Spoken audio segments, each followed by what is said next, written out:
What is going on, my Super Sandwiches? Rhymestyle here, and today we're going to be reviewing Chapter 1 of My Hero Academia, which is a series that I want to bring to my channel on a weekly basis or multiple times per week, depending on how fast I read these chapters. Now, in case you missed my video last week, I asked a lot of you guys to read the first chapter if you haven't already. Now, I know a lot of you guys already caught up to Chapter 81, which is the highest chapter currently at the time you're recording this, so you guys can stay over there, but just come back to the reviews and the discussions on a weekly basis. Or don't, it's up to you. But to those who don't know what the series is, I want you to read along with me. And every single week, or I guess whenever we do these videos, I will assign you homework to read the next chapter so you can come back for the next video that we can discuss. So, Chapter 1 was the homework I assigned you guys. This is so weird, me assigning homework. I feel like a teacher. Chapter 1 is what I assigned you guys last week, and we're about to finally talk about it. So, what is My Hero Academia? It's basically a universe where everybody has some kind of ability or individuality from what I read in my version of the first chapter, and it allows you to have crazy abilities. Well, crazy abilities and not so crazy abilities. I mean, they vary from being able to do stuff like breathe fire, like the main character's dad, or being able to attract small objects, like his mom, which is kind of like a useless power. Like, hey, you, don't make me, like, take this yo-yo or the sock and attract it to you or something. Like, I don't know how you're supposed to do it. It actually reminds me a lot of, the devil fruit in One Piece, only because they vary. Because you have like some One Piece devil fruits that have like crazy things like being able to turn to fire, and then you got the weird ones like being able to turn to a jacket where you can take people over. So it's like the powers vary, but how you use it is how you essentially can become a hero. So it's all up to you. I mean, in the way, I feel like his mom could be a hero if she tries, but that's beside the point. The main character is this guy named Midoriya, which I hope I say his name right, and he, surprisingly, has no power. He's just some average kid who wants a power. It's funny, I was looking at this kid and I see so much of myself, as well as like you probably say the same thing, but we see so much of ourselves in this kid. He's just this average kid who wants to be a superhero, wants to do something great for the world, wants to be a protector, and he like watches YouTube videos. It's weird. It's like literally like whoever wrote this story, I have not read the author's name yet, but I'll look it up after this video. The author of the story knows his audience. We all just watch YouTube all day and we want to do great things, and we all want to be superheroes in a way. Well, Midoriya, like I said, he does not have any abilities, and from what I'm thinking is, I feel like the story is going to follow the same path as Hunter x Hunter in a way. Just because when Gon is first revealed, and I'm not going to talk about Hunter x Hunter in case you guys aren't caught up or didn't really watch it, but Hunter x Hunter is, when Gon is first revealed, he's just this average kid, and everybody says how much potential he has to do great things, but he doesn't really have any powers in the beginning. He's just this average kid who just really wants to pass the exam and find his dad. Well, the same thing with Midoriya. He just wants to figure out how to unlock his individuality and become a superhero so he can protect people and just, be a hero. It's a really cool, characteristic for this character to have. And that's basically who Midoriya is. Now, the next person we get introduced is a guy named Katsuki, who's kind of a dick. He's like this know-it-all. He's like that kid. I'm pretty sure we all had one in our school when we were growing up, or you guys might have right now. Katsuki is like this kid that's just like a know-it-all. He just needs to, he feels the need to show off to everybody. It feels like he has to be number one, and he's actually bullying Midoriya, like left and right. Like, he's just an asshole. He even like takes his freaking notebook and just lights it on fire for no reason. Like, he's just a dick, like literally a bully. Well, later in the chapter, we get to the point where, well, actually, before we get to that point, let's talk about All Might. In the middle of the chapter, we have All Might being introduced in the story. And All Might is basically the hero that Midoriya looks up to the most. He's watched him on YouTube. He loves this guy. This is the guy that inspired him to want to be a hero. Well, what happens is, he saves Midoriya from this big muddy guy who was trying to take over his body.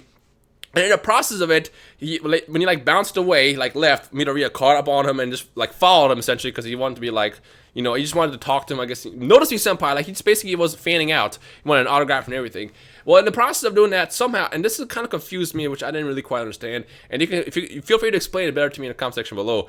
But at some point, because of the distraction, All Might lost his powers, because from what it looks like, All Might can only use his ability 3 hours a day, and that's when he fights crime. But if something happens in between, then he's kind of like screwed, because he becomes this skinny, small alter ego. Whereas when he's a superhero All Might, he's like this big muscle guy that can destroy anything. But when he's not, he becomes a skinny, opposite person type of thing.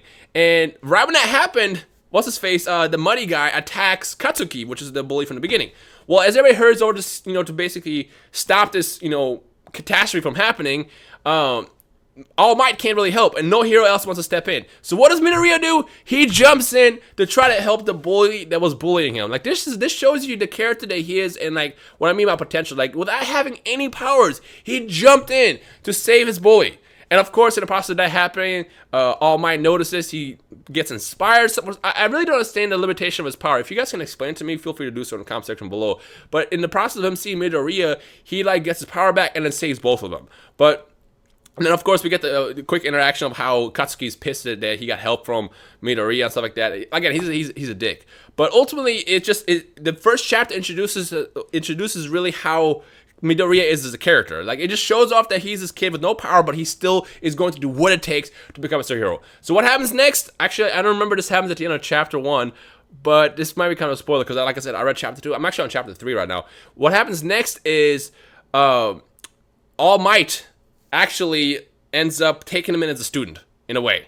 And that's where the chapter ends. And either the chapter had already ended. No, he offers it. He offers it to him. Okay. Yeah. Okay, so that's what it was. I'm trying to remember so I don't get mixed up because, again, I read 3 chapters, and I'm only kind of trying to keep it in chapter 1. But he essentially offers to help Midoriya become the superhero he always wanted, and that's where the chapter ends. So that's what the story's about. Again, the cool thing is it reminds me of many different series in the past. Like, it's like Hunter x Hunter meets One Punch Man in a way. And what I mean by One Punch Man, I'm talking about just because it's like a world of heroes and stuff. And Hunter x Hunter because it shows you this journey of this kid who becomes probably amazing later in the series, which I know it gets really amazing because I've heard so many stories from you guys. But this is the start of My Hero Academia. It's pretty freaking cool. So that's basically what happens in the first chapter. Like, give me your thoughts in the comment section below, how you felt about it. Do you like it? Do you not like it? Who's looking forward to the anime and stuff like that? And like I said, I want to do these maybe once a week or once every couple of days or so as an extra video as we get ready to go into the anime, which is going to premiere in April. So that's pretty cool. So what do you guys think? Well, you guys like it, not like it? Do you want to keep reading? Let me know your thoughts in the comment section below. Again, read chapter 2 next. Okay, yeah, actually, here's a question. Since I know a lot of you guys are caught up, but I don't really know how many of you guys actually caught up, how do you want me to do these videos? Do you want me to do this on a per chapter basis? Do you want me to do like 2 to 3 chapters, 5 chapters, 10 chapter summaries? Like, how do you want me to do these reviews until we catch up? Because once we catch up, we'll do it on a per chapter weekly basis. But for now, until we catch up, we still have a long way to go, 80 chapters. So how do you guys want me to do this? Let me know your thoughts in that comment section below. But other than that, what do you guys think? That's all I want to know. I'm really enjoying this series so far. It's a lot of fun, and I can't wait to see where we're going to go with it. Like, I heard a lot of people that it's very much like Naruto. I don't know what that means, but a lot of people are comparing it to Naruto, but I also heard a lot of people compare it to Hunter x Hunter. So either way, I'm excited because I like both of those series, so it's going to be quite interesting as we, go further into the series. But that's pretty much everything, so pretty cool. What is your individuality? How about that? Comment below what your individuality is or what you want your individuality to be. What makes you special? Let's do that. What makes you special? Comment that below or something. I don't really know. And we'll discuss that. But other than that, read chapter 2 and come back next week or a couple days for chapter 2. And we'll keep discussing this. We'll keep this discussion train going for now and all that good stuff. But also, any feedback on how I can make this series more fun with visuals, whatever, just comment below. But for now, this first couple videos around the chapter reviews are all going to be experimental until we figure out what's the best way to do this series. So it's pretty much everything. So yeah, anyways, I hope you guys enjoyed. My name is Rhymestyle. Leave a like below if you did, and read chapter 2 and come back in a couple days as we keep this, story going. But that's everything, yeah. Anyways, I hope you guys enjoy the rest of the day. My name is Rhymestyle, and I'll see you guys in the comment section below. Peace.